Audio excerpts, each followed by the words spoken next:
Pension കാത്തിരിക്കുന്നവർക്ക് ആനുകൂല്യ വിതരണവുമായി ബന്ധപ്പെട്ട അറിയിപ്പെത്തി. എല്ലാവിധ സർക്കാർ അറിയിപ്പുകളും നിങ്ങളിലേക്ക് എത്താൻ ഈ ചാനൽ സബ്സ്ക്രൈബ് ചെയ്യുക.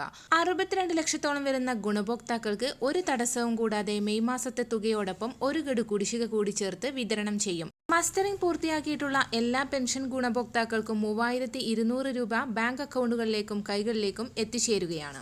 അതുമാത്രമല്ല, പുതിയ സാമ്പത്തിക വർഷം കൂടി ആയതിനാൽ സർക്കാർ മുൻപ് പറഞ്ഞതുപോലെ കുടിശ്ശികയുടെ ഗഡുക്കൾ കൂടി വിതരണം ആരംഭിക്കും. കുടിശ്ശിക പൂർണ്ണമായും നൽകി തീർക്കുകയല്ല, തനത് തുകയോടൊപ്പം ഒരു ഗഡു കുടിശ്ശിക കൂടി ചേർത്താണ് വിതരണം ചെയ്യുന്നത്.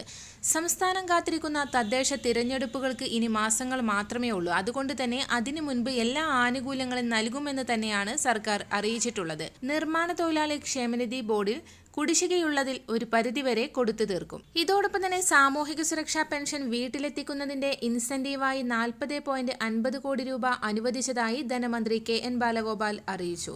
6 മാസത്തെ പെൻഷൻ വിതരണവുമായി ബന്ധപ്പെട്ട് സഹകരണ സംഘങ്ങൾക്ക് ലഭിക്കേണ്ട ഇൻസെന്റീവ് അനുവദിക്കണമെന്ന ശുപാർശ ലഭിച്ചപ്പോൾ തന്നെ തുക അനുവദിക്കുകയായിരുന്നു. 22.76 ലക്ഷം ഗുണഭോക്താക്കൾക്കാണ് സഹകരണ സംഘങ്ങൾ വഴി നേരിട്ട് ക്ഷേമ പെൻഷൻ എത്തിക്കുന്നത്.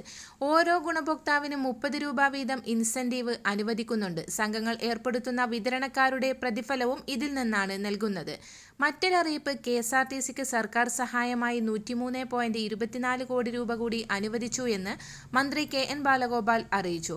പെൻഷൻ വിതരണത്തിനായി 73.24 കോടി രൂപയും മറ്റു കാര്യങ്ങൾക്കുള്ള സാമ്പത്തിക സഹായമായി 30 കോടി രൂപയുമാണ് അനുവദിച്ചത്. ബജറ്റിൽ അനുവദിച്ചിരുന്ന 900 കോടി രൂപയ്ക്ക് പുറമെ 676 കോടി രൂപ കൂടി അധികമായി നൽകിയെന്നും മന്ത്രി അറിയിച്ചു. എല്ലാവിധ സർക്കാർ അറിയിപ്പുകളും നിങ്ങളിലേക്ക് എത്താൻ ഈ ചാനൽ സബ്സ്ക്രൈബ് ചെയ്യുക.